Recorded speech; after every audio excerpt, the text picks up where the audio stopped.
He gave a worthless horse to a homeless man just to make people laugh.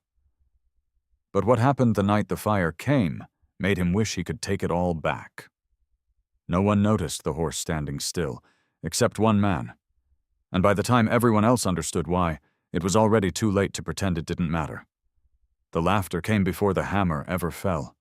It rolled across the auction yard in loose waves, bouncing off wooden rails and sunburned faces, growing sharper with each passing second, as if the crowd had been waiting all afternoon for something they could finally agree was worthless. And then it stepped into the ring, a thin, copper-colored horse. Its coat, once bright perhaps, now dulled by neglect and dust. Its ribs showed faintly beneath the skin. One ear flicked too slowly, as though it had learned that reacting quickly only invited more trouble. It didn't pace like the others, didn't toss its head or fight the rope. It just stood there, still, like it had already seen how this would go. "Folks," the auctioneer tried, clearing his throat, though even he struggled to sound convinced. "We've got ourselves a quiet one here." That was enough. The laughter sharpened. "Quiet," someone called out. "That thing looks like it forgot how to be alive." More laughter. Near the front, Ethan Rowe leaned casually against the fence, one polished boot hooked over the lower rail. He didn't laugh as loudly as the others, but he smiled in a way that made it clear he enjoyed the moment just the same. Not because the horse was funny, because the crowd was. Because controlling a room like this, guiding where attention went, what people valued, that was something he understood better than most. He let the noise build, then raised a hand. "I'll take it," he said. The words cut clean through the yard. A few heads turned. Some chuckled, thinking he was joking. Ethan rarely wasted money on anything that didn't reflect power or prestige. The auctioneer blinked. You're bidding?" Ethan nodded once. 100. A pause. Then murmurs. Then curiosity.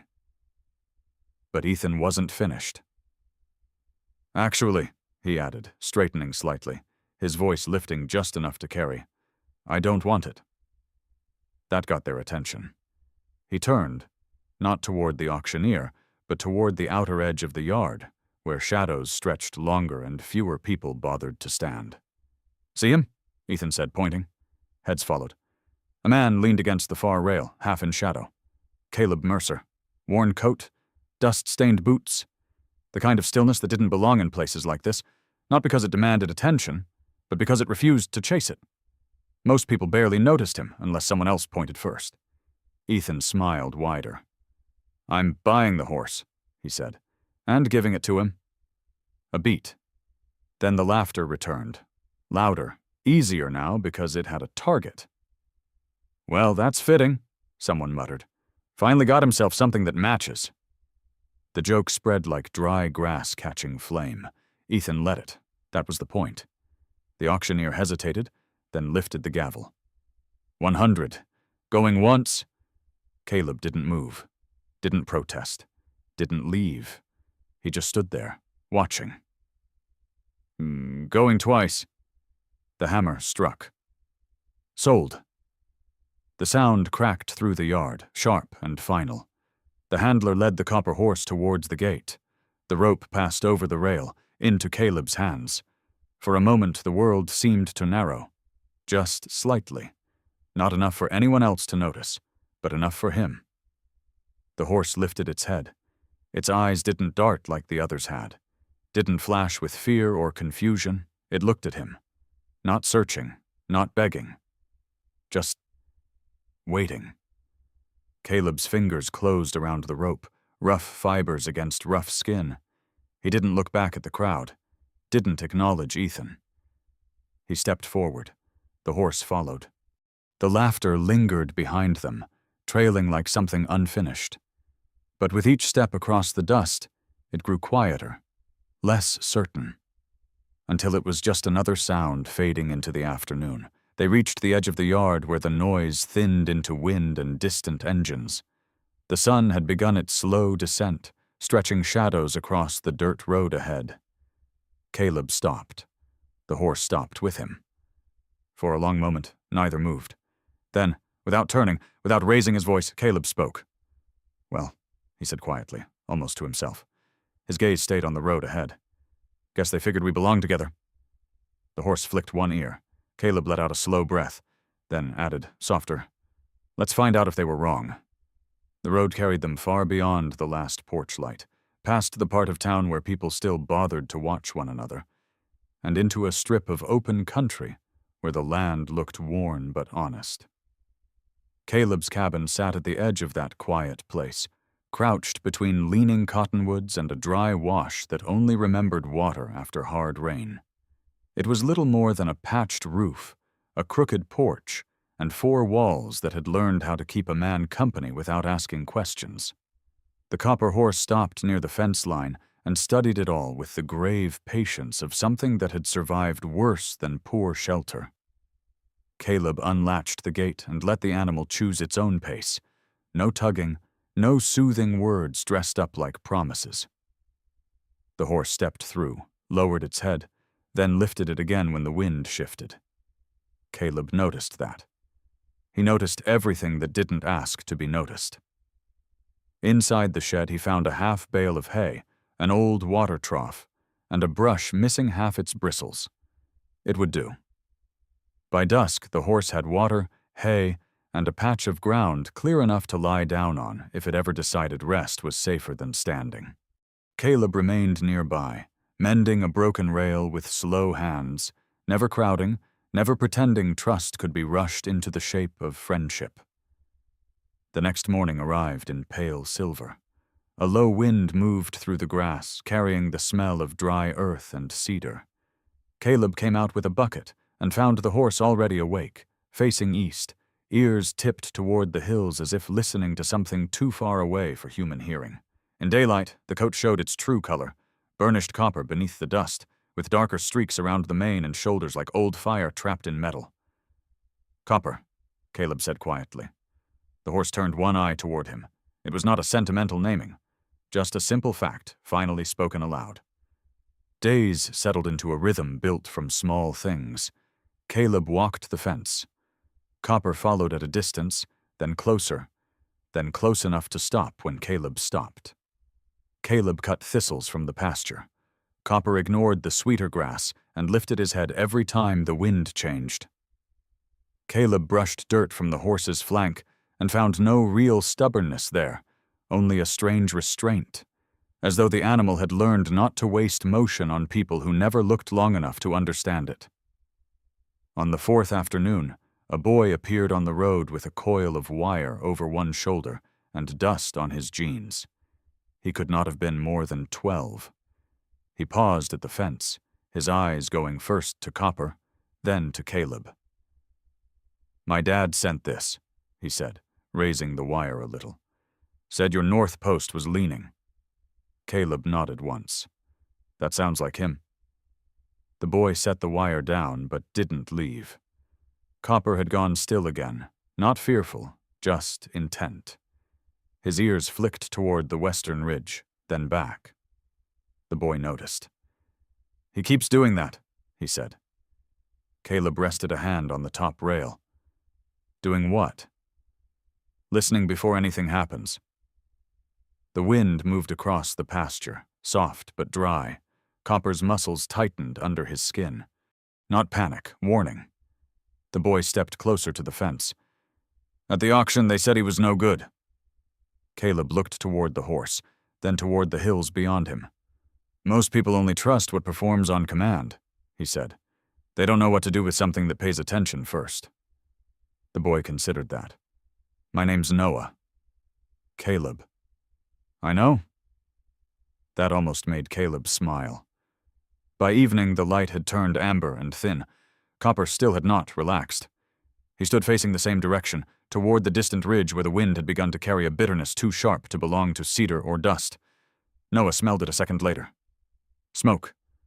He lifted his head fast. "Do you think it's near?" Caleb didn't answer right away. He watched Copper instead. The rigid neck, the fixed stare. the body already preparing for something the world had not yet admitted. Then Caleb took a slow breath and said, "Near enough."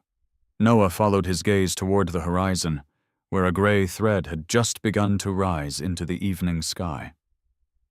The gray thread on the horizon thickened before either of them spoke again. What had looked small from the pasture began to rise with purpose, folding into the evening sky in dark, uneven bands. The breeze no longer wandered. It pushed. It carried heat in faint pulses and a bitter scent that reached the back of the throat before the flames themselves could be seen. Noah stepped away from the fence as if distance alone might make the danger smaller, but Copper did the opposite. He moved forward, neck high, nostrils wide, every line of his body drawn toward the western ridge. Caleb was already thinking in directions: slope, brush, wind. Old habits returned the way pain did, without invitation. He had spent too many years learning how fire moved across open land to mistake that smell for anything harmless. And beyond that ridge, lower in the valley where the grass ran long and dry, stood Ethan Rowe's ranch with its broad corrals, feed sheds, and stables full of animals too valuable to be left to panic. Caleb did not need to see it to know what was waiting there. Locked gates, frightened horses, and men losing time because they believed they still had some.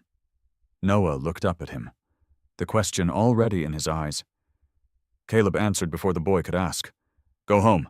Stay with your mother. Keep away from the south road." "And you?" Caleb's gaze stayed on the ridge. "I'm going where the wind is headed."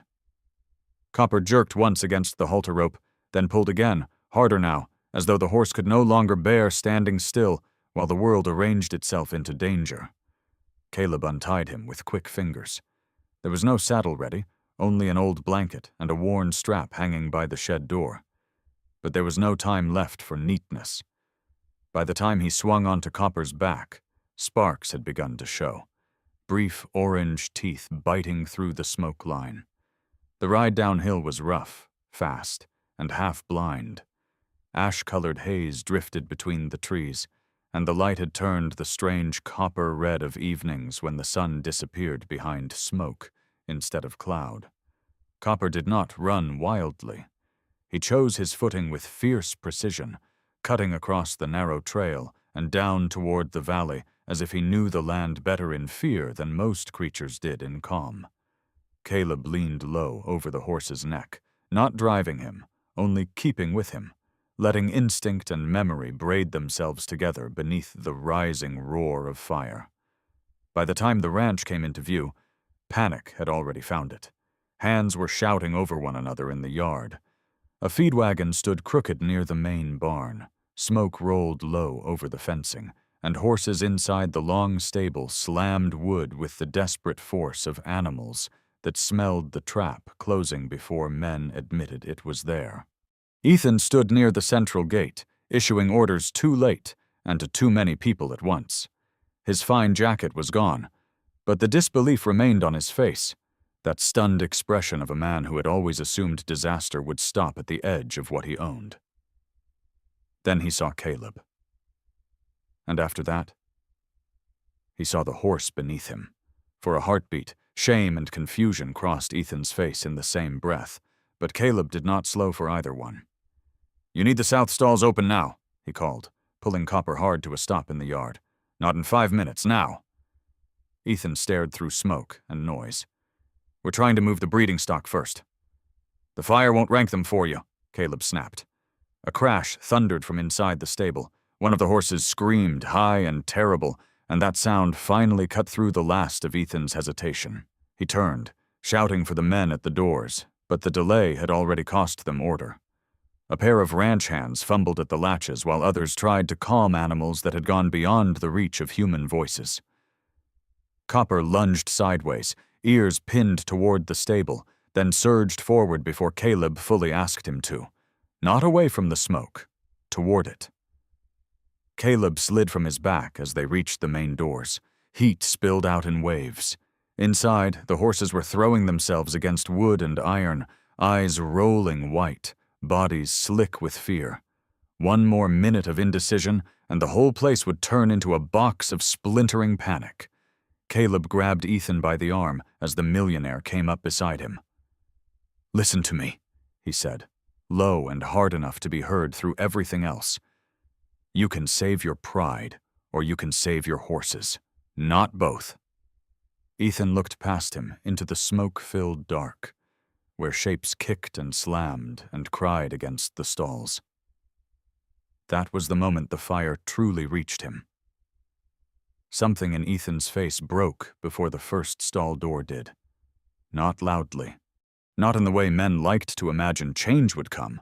It was smaller than that, a single look, as if the fire had burned through the last excuse he had left.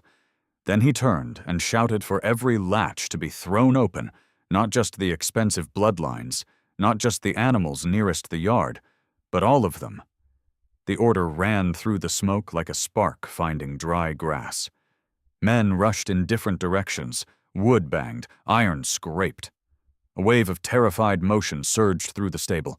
The first horses burst out half blind with panic, their bodies heaving past the doorway in flashes of sweat and muscle. Caleb moved with them, not against them, steering the flow away from the hottest wind. Copper held his ground near the entrance, legs planted, head high, watching the herd with an intensity that seemed almost human. Each time one animal wheeled the wrong way, Copper cut across its path and turned it back toward the open field. He did not fight the chaos. He gave it direction. By then the fire had reached the outer fencing. Flames ran low through the grass, fast and hungry, while smoke rolled over the yard in thick, shifting curtains. Caleb coughed hard enough to taste ash, but he kept moving, driving the last of the horses through the gap beyond the corrals. Ethan stumbled after him with soot on his face and fear where pride used to live. Together they pushed the herd toward a wide strip of bare ground near the creek bed, where the fire would have less to feed on, and the animals room to breathe. Only when the final mare cleared the fence did the tension break. The night remained loud, timbers cracking, men calling, embers lifting into the dark. But out by the creek, a strange quiet began to gather around the horses. Their breathing slowed. Hooves stopped striking the ground in panic. The herd clustered close, alive and trembling, while sparks drifted above them like dying stars. Caleb stood with one hand on Copper's neck, feeling the hard beat of life beneath the damp coat. Ethan approached slowly this time, as if speed no longer suited the man he had become in the last hour. He looked at the Copper horse for a long while before speaking. "I thought he was the weakest one in the yard," he said, voice rough from smoke. Caleb did not look at him. "You thought wrong." Ethan gave a tired nod. There was no defense left in him now, only truth, bare and unwelcome. "I gave him away to make people laugh." He swallowed, eyes fixed on Copper. "And tonight he saw danger before any of us did. He carried you here. He kept those horses moving. If he hadn't—" The sentence fell apart on its own. Across the creek bed, the herd shifted under the dim red glow of the fire line. The sight of them, all saved, all breathing, seemed to press the rest of the words out of Ethan by force. "I've owned horses my whole life," he said quietly, "but I don't think I ever really saw one." Caleb finally turned then, not with anger, but with the kind of tired understanding that comes after a long season of disappointment. "That's the trouble with men who buy everything," he said. "They start thinking value has to announce itself." Ethan lowered his head. When he looked up again, the arrogance that had once fit him so easily was gone. "I'm not asking to buy him back," he said. "Wouldn't know how to deserve him." For the first time that night, Caleb's hand moved gently along Copper's mane. The horse, still breathing hard, leaned into the touch as if the answer had already been decided long before words arrived. Morning came thin and pale over the blackened edges of the valley. By then the worst had passed. Smoke drifted low above the creek, and the land wore that strange stillness that follows disaster, when everything is damaged, but still standing. Caleb led Copper home through the first cold light, not in triumph, only in quiet. The horse walked steadily beside him, no longer the joke of an auction ring, no longer a burden someone had tossed away for sport. When the cabin came into view, the wind had softened. It moved through the grass with no warning in it now, only space. Caleb opened the gate, and Copper stepped through without hesitation. A life could begin that way, Caleb thought. Not with applause, not with revenge, just with one living thing choosing not to turn away from another. Sometimes what the world calls useless is simply misunderstood. Value isn't always loud. It shows itself when it matters most. If this story stayed with you, there's more waiting ahead. Stay with us for the next journey. If this story meant something to you, share your thoughts below and subscribe to Horse Heart Healing for more stories like this.